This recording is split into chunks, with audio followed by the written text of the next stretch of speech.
Synergy and renewal. Balanced renewal is optimally synergetic. The things you do to sharpen the saw in any one dimension have positive impact in other dimensions because they are so highly interrelated. Your physical health affects your mental health, your spiritual strength affects your social/emotional strength. As you improve in one dimension, you increase your ability in other dimensions as well. The 7 habits of highly effective people create optimum synergy among these dimensions. Renewal in any dimension increases your ability to live at least one of the 7 habits. And although the habits are sequential, improvement in one habit synergetically increases your ability to live the rest. The more proactive you are, habit 1, the more effectively you can exercise personal leadership, habit 2, and management, habit 3, in your life. The more effectively you manage your life, habit 3, the more quadrant 2 renewing activities you can do, habit 7. The more you seek first to understand, habit 5, the more effectively you can go for synergetic win/win solutions, habits 4 and 6.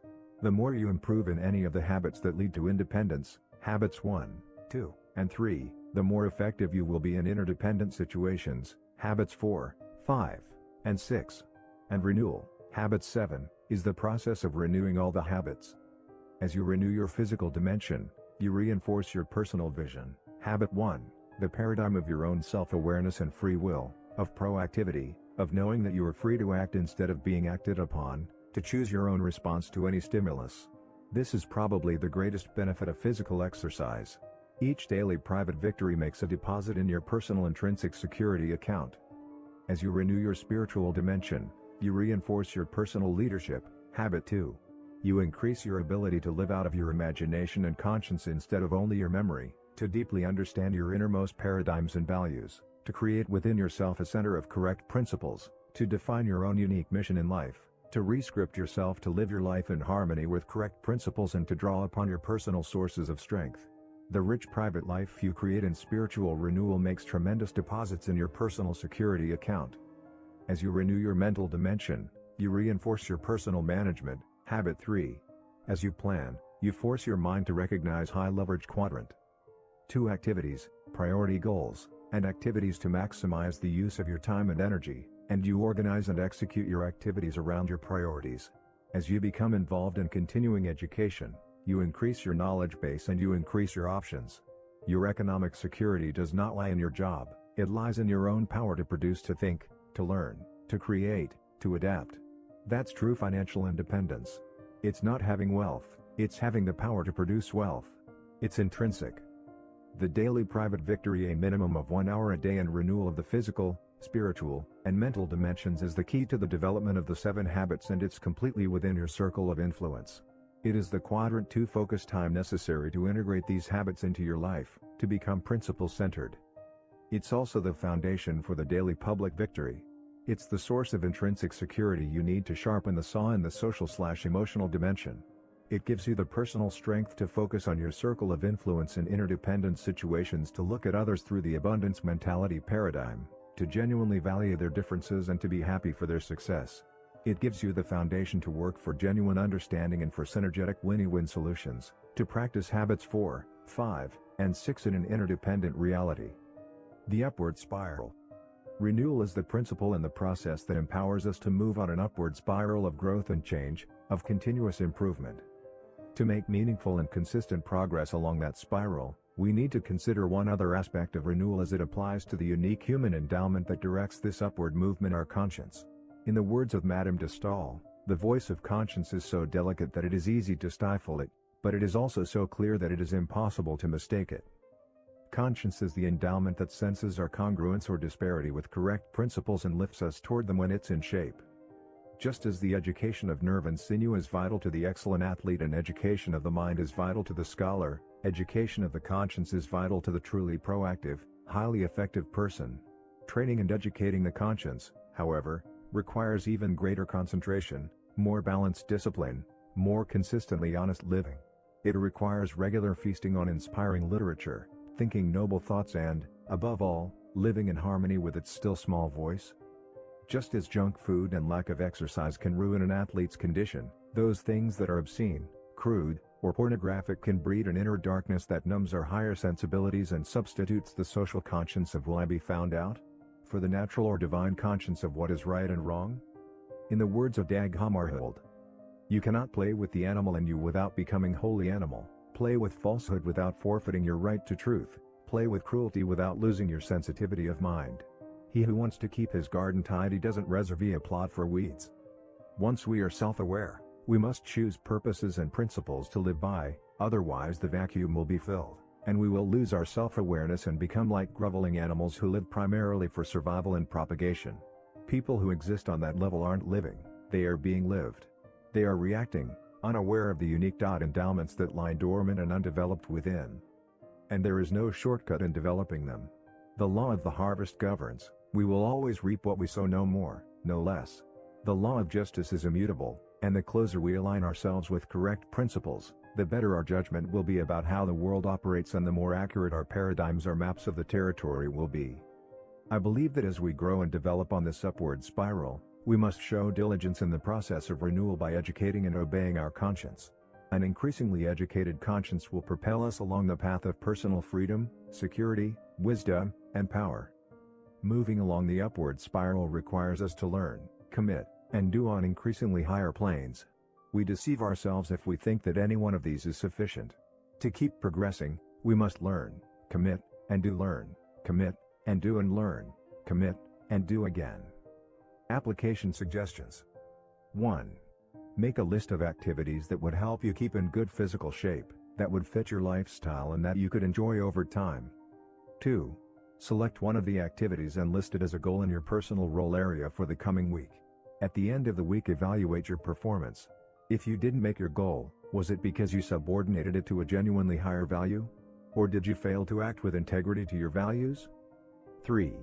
Make a similar list of renewing activities in your spiritual and mental dimensions. In your social-emotional area, list relationships you would like to improve or specific circumstances in which public victory would bring greater effectiveness. Select one item in each area to list as a goal for the week. Implement and evaluate. 4. Commit to write down specific sharpen the saw activities in all 4 dimensions every week, to do them, and to evaluate your performance and results. Inside out again. The Lord works from the inside out. The world works from the outside in. The world would take people out of the slums. Christ takes the slums out of people, and then they take themselves out of the slums. The world would mold men by changing their environment. Christ changes men, who then change their environment. The world would shape human behavior, but Christ can change human nature. Ezra Taft Benson. I would like to share with you a personal story which I feel contains the essence of this book. In doing so, it is my hope that you will relate to the underlying principles it contains. Some years ago, our family took a sabbatical leave from the university where I taught so that I could write. We lived for a full year in Laie on the north shore of Oahu, Hawaii. Shortly after getting settled, we developed a living and working routine which was not only very productive but extremely pleasant. After an early morning run on the beach, we would send 2 of our children, barefoot and in shorts, to school. I went to an isolated building next to the cane fields where I had an office to do my writing. It was very quiet, very beautiful, very serene, no phone, no meetings, no pressing engagements. My office was on the outside edge of a college, and one day as I was wandering between stacks of books in the back of the college library, I came across a book that drew my interest. As I opened it, my eyes fell upon a single paragraph that powerfully influenced the rest of my life. I read the paragraph over and over again. It basically contained the simple idea that there is a gap or a space between stimulus and response, and that the key to both our growth and happiness is how we use that space. I can hardly describe the effect that idea had on my mind. Though I had been nurtured in the philosophy of self-determinism, the way the idea was phrased, a gap between stimulus and response, hit me with fresh, almost unbelievable force. It was almost like knowing it for the first time, like an inward revolution, an idea whose time had come. I reflected on it again and again, and it began to have a powerful effect on my paradigm of life. It was as if I had become an observer of my own participation.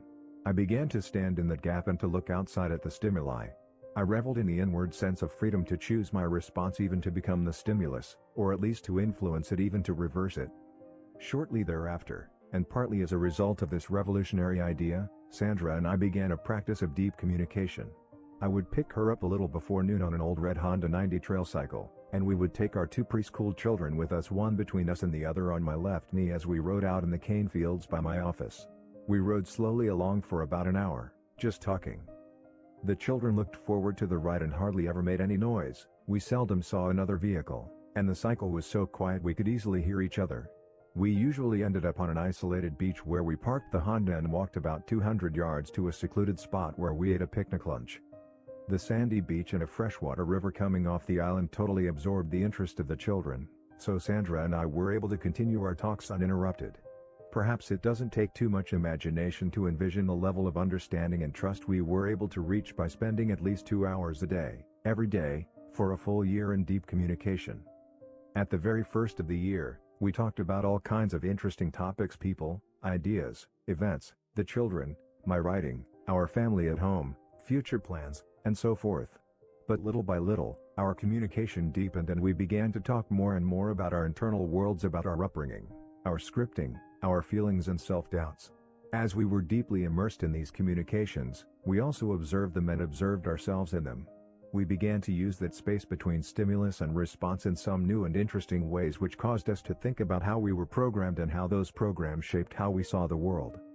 We began an exciting adventure into our interior worlds and found it to be more exciting, more fascinating, more absorbing, more compelling, more filled with discovery and insight than anything we'd ever known in the outside world. It wasn't all sweetness and light. We occasionally hit some raw nerves and had some painful experiences, embarrassing experiences, self-revealing experiences that made us extremely open and vulnerable to each other. And yet we found we had been wanting to go into those things for years. When we did go into the deeper, more tender issues and then came out of them, we felt in some way healed. We were so initially supportive and helpful, so encouraging and empathic to each other, that we nurtured and facilitated these internal discoveries in each other. We gradually evolved two unspoken ground rules. The first was no probing. As soon as we unfolded the inner layers of vulnerability, we were not to question each other, only to empathize. Probing was simply too invasive. It was also too controlling and too logical. We were covering new, difficult terrain that was scary and uncertain, and it stirred up fears and doubts. We wanted to cover more and more of it, but we grew to respect the need to let each other open up in our own time. The second ground rule was that when it hurt too much, when it was painful, we would simply quit for the day. Then we would either begin the next day where we left off or wait until the person who was sharing felt ready to continue. We carried around the loose ends, knowing that we wanted to deal with them. But because we had the time and the environment conducive to it, and because we were so excited to observe our own involvement and to grow within our marriage, we simply knew that sooner or later we would deal with all those loose ends and bring them to some kind of closure. The most difficult, and eventually the most fruitful part of this kind of communication came when my vulnerability and Sandra's vulnerability touched. Then, because of our subjective involvement, we found that the space between stimulus and response was no longer there. A few bad feelings surfaced. But our deep desire and our implicit agreement was to prepare ourselves to start where we left off and deal with those feelings until we resolved them. One of those difficult times had to do with a basic tendency in my personality. My father was a very private individual, very controlled and very careful. My mother wasn't as very public, very open, very spontaneous. I find both sets of tendencies in me, and when I feel insecure, I tend to become private, like my father. I live inside myself and safely observe. Sandra is more like my mother, social, authentic, and spontaneous. We had gone through many experiences over the years in which I felt her openness was inappropriate, and she felt my constraint was dysfunctional, both socially and to me as an individual, because I would become insensitive to the feelings of others. All of this and much more came out during those deep visits. I came to value Sandra's insight and wisdom and the way she helped me to be a more open, giving, sensitive, social person. Another of those difficult times had to do with what I perceived to be a hang-up Sandra had, which had bothered me for years. She seemed to have an obsession about Frigidaire appliances, which I was at an absolute loss to understand. She would not even consider buying another brand of appliance. Even when we were just starting out and on a very tight budget, she insisted that we drive the 50 miles to the big city where Frigidaire appliances were sold, simply because no dealer in our small university town carried them at that time. This was a matter of considerable agitation to me. Fortunately, the situation came up only when we purchased an appliance. But when it did come up, it was like a stimulus that triggered off a hot button response. This single issue seemed to be symbolic of all irrational thinking, and it generated a whole range of negative feelings within me. I usually resorted to my dysfunctional private behavior.